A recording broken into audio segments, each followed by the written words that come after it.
In a time where the biggest innovation is the tech world, everybody everywhere is wanting the most powerful and most efficient phones. But there is more than just hardware to phones. What about the OS? Well, for phones, there's basically only two choices, iOS or Android. Yes, there is Harmony OS, but we won't be discussing Harmony OS because we already released a video about that. So if you want to go see it, go check it out. So let's get right into iOS and Android.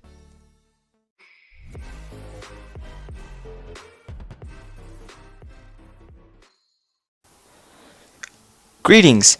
Today we will be discussing iOS and Android. We will be discussing the basics of both these operating systems. If you want to see more in depth about these, go check out our other videos such as everything you need to know about iOS 14.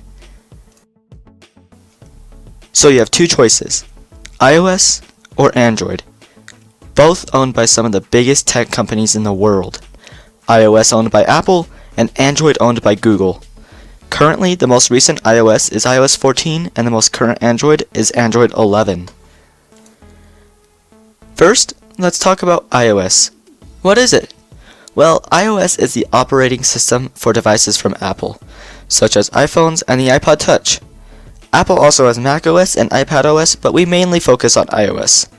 iOS is known for having a very simple atmosphere, and I'll admit, in the time period that I had an iPhone, it was a very simple atmosphere. Everything on the page is aligned into a nice grid placement that goes from the top of the screen down. Now this was very nice for Apple, but at the same time it did cause some complaints. People wanted to be able to organize and personalize their home screens more than just with wallpapers. With the release of iOS 14, they completely changed all of this when they released their widgets. So now you are able to customize your home screen just the way you would like, if you want. Or, if you would really like, you can just keep it the same way as before.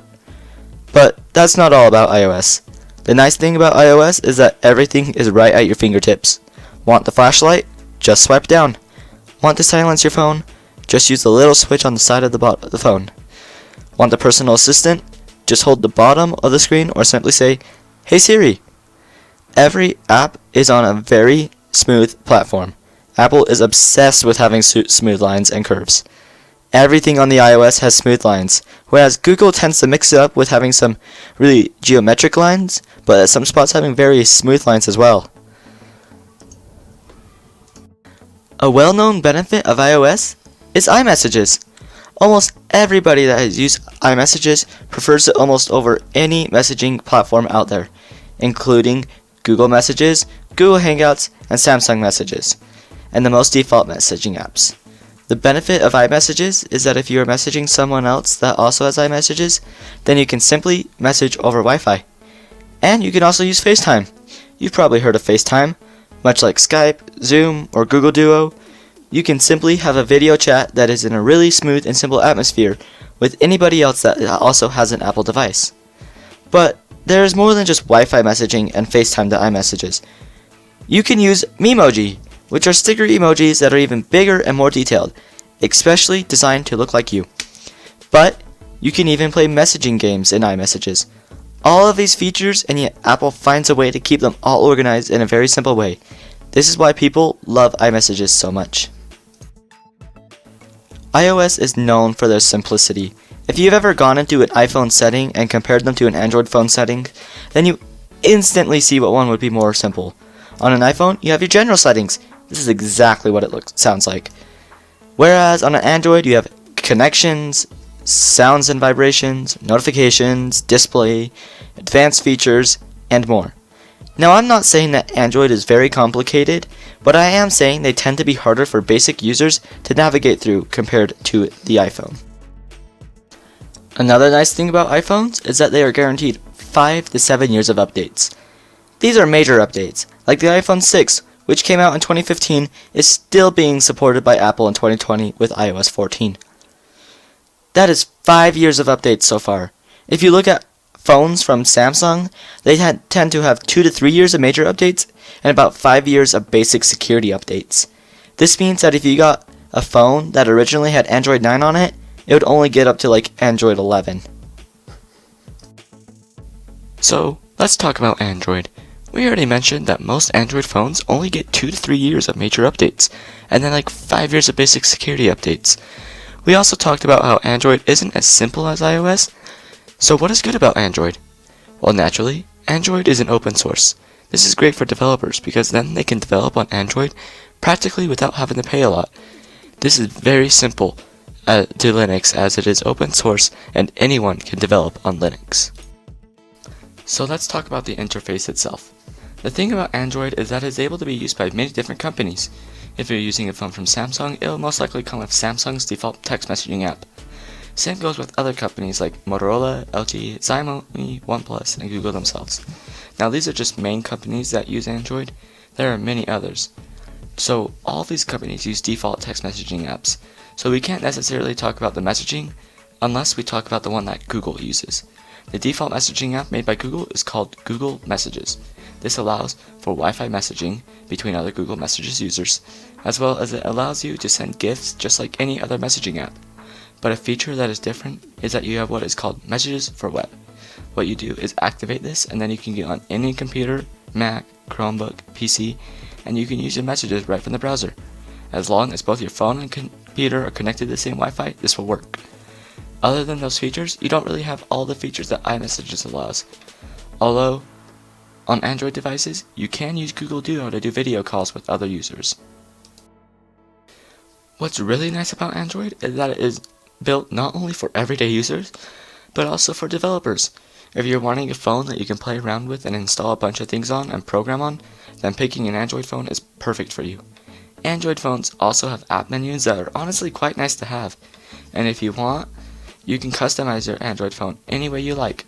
Just go into the Google Play, search launchers, and then you get a ton of results that will pull up. Just pick one, press install, and then set it as your default, and bam, your entire theme is changed just like that. Also on Samsung phones, you can go into the Samsung store, and you can pick themes that are specifically built for your phone. Now another thing about Android devices compared to Apple devices is that you can find a device that's right in your budget.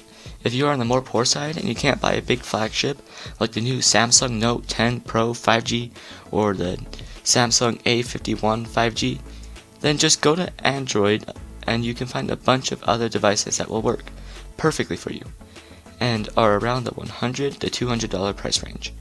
Also, with Android devices, because there are so many different companies, you can get a device that will have the best of the best on it. It could have the best camera, best speakers, best speed. Yes, this will cost more, but you'll get better features than any of the iOS devices will have. This is because iOS is only developed by Apple, and so Apple has to meet in the middle. They can't make a very low budget phone because they would miss out on a bunch of buyers, but they can't make a really expensive phone because then they would miss out on the low budget buyers. And because they usually only come out with 1 or 2 phones a year, they can't really make one for every field like Samsung is able to. Last but not least, a very important part is customer support.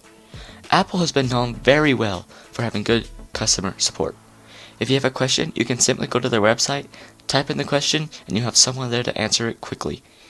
Now, this is not to say that other companies have bad customer support, because Samsung and Google also have very good customer support. But if you have a company that is not that well known compared to other companies like Apple, Samsung, or Google, then you probably don't have as high a chance of being able to get the help you need as fast. Now, I realize that this doesn't necessarily have to do with Android or iOS themselves, but I feel that it is very important to be part of a company or take part in a company that has a good support system, because this in the end will affect your experience that you have on the OS itself. So if you were going to get an Android phone, I would suggest going for a company that is more well known, because if you ever run into a problem with the OS, you'll be very pleased to find someone that will be there to help you as soon as they can.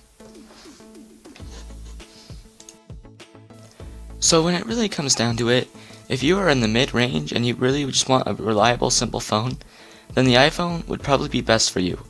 I'm not saying that Samsung doesn't make any like this, because they definitely do. But Apple has found a way to connect all their devices personally to the user to make them feel like they have the best thing for them. If you have a specific price or request, such as the best gaming phone, then finding an Android phone from Asus or Samsung would be perfect for you. Or even if you are a tech nerd and you want a phone that will work for you but will allow you to change a few things on it and experiment, then finding an Android phone will probably be the best choice for you. Android phones are also good for everyday users if you want to have a little more freedom than you would have with Apple. We recently released a video that describes everything about iOS 14, so if you want to go back and watch that to find out more about iOS 14, then that could help you be more informed. But if you haven't seen that, that's alright, because we just barely discussed the basics today. Hey guys, thanks for watching my video that describes Apple and Android. I hope that you have found this content helpful. I really have been putting a lot more thought and effort into my videos lately, and it means so much to me that you just took the time to watch my video. So thank you. Hope you all are having a good day, or will have a good day.